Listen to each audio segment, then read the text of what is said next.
अध्यक्ष महोदय, एक तर फक्त 15 दिवसाचं निलंबन झालंय, त्यामुळं तुमच्या कारवाईचा कुणावर प्रभाव राहणार नाही, दबाव राहणार नाही. त्यामुळे हे 15 दिवसाचं निलंबन कायद्याप्रमाणे केलंय असं त्यात उत्तरात दिसतंय.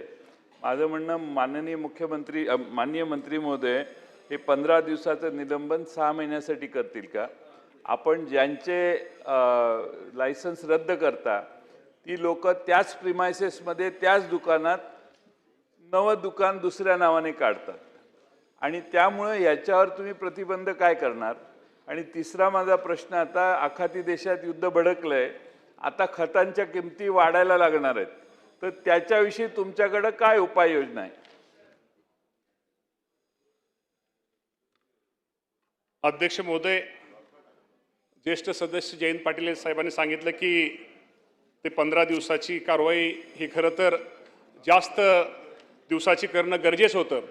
या बाबतीमध्ये पाटील साहेब, मी तुम्हाला एवढं सांगतो की स्वतः मी या बाबतीमध्ये सदर प्रकरणामध्ये मी आयुक्त कृषी यांना ताबडतोब यामध्ये चौकशी करून खरं तर 15 दिवस तसं कमी 6 महिन्याचं बाबतीमध्ये आपण निलंबीच्या बाबतीमध्ये सांगितलं होतं. या बाबतीमध्ये हे जे 15 दिवसाच्या ऐवजी 6 महिने हे दुकान निलंबित केली जातील. खताच्या बाबतीमध्ये नाही, या बाबतीमध्ये चौकशी, मी म्हणलं चौकशी हे निलंबित करून या बाबतीमध्ये असं घडणार नाही हे काळजी घेतली जाईल. अध्यक्ष महोदय, माझं उत्तराला ऑब्जेक्शन आहे. अध्यक्ष महोदय, माझा 2 प्रश्नाची उत्तरं आली नाही, त्यातला एका प्रश्नाचं अर्ध उत्तर आलं. माझी माननीय मुख्यमंत्री महोदयांना विनंती आहे की तुम्ही त्या प्रिमायसेसचा वापर परत होणार नाही याची अट घातली नसेल तर ती घालणार का? आणि ते दुकान 6 महिन्यासाठी आपण हे करताय, ठीक आहे, सस्पेंड करतोय आता आपण, पण पूर्ण रद्द करतायत त्यावेळी त्या घरातले फॅमिली मेंबर आणि ते प्रिमायसेस यांच्या नावाने नवीन दुकान होणार नाही याची काळजी तुम्ही काय घ्याल? आणि आखाती देशात जे आता युद्ध भडकलंय त्यामुळं गॅस आणि फर्टिलायझर सगळ्याच्याच किमती भडकणार आहेत, त्याच्यासाठी आपल्या उपाययोजना काय आहेत? महोदय, माननीय जयंत पाटील साहेबांनी ज्या काय सूचना केल्या आहेत, निश्चित प्रकारे ते करताना त्यांच्या घरामध्ये ज्याचं लायसन आहे त्याच्या घरामध्ये किंवा त्या प्रिमायसेसमध्ये त्या बाबतीमध्ये ते राहणार नाही याची आम्ही निश्चित प्रकारे त्या बाबतीमध्ये त्याप्रमाणे सूचना दिल्या जातील. दुसरं, आपण सांगितलं की खताच्या बाबतीमध्ये आपण काय सांगितलं, खताच्या बाबतीमध्ये निश्चित प्रकारे आज आपल्या राज्यामध्ये आजही खताचा साठा किंवा पुरवठा व्यवस्थित आहे.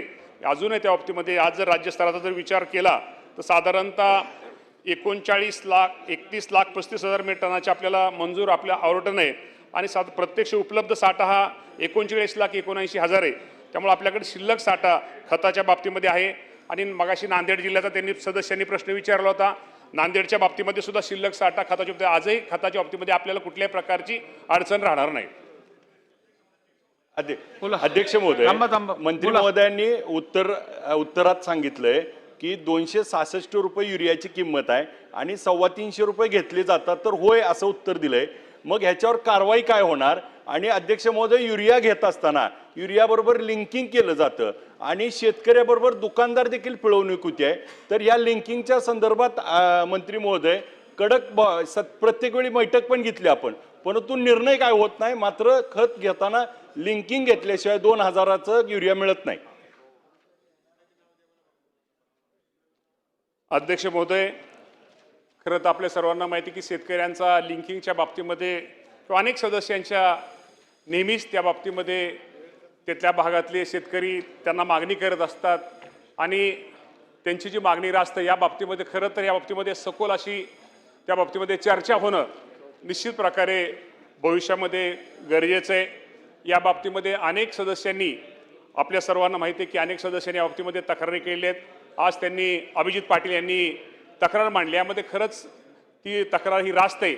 या बाबतीमध्ये जे सदस्य या बाबतीमध्ये त्या सदस्यांची, सर्व सदस्यांची या बाबतीमध्ये सर्वांना एकत्र त्या सगळ्यांची कमिटी किंवा त्यांची एक बैठक ही निश्चित प्रकारे लावली जाईल. संपलेला आहे.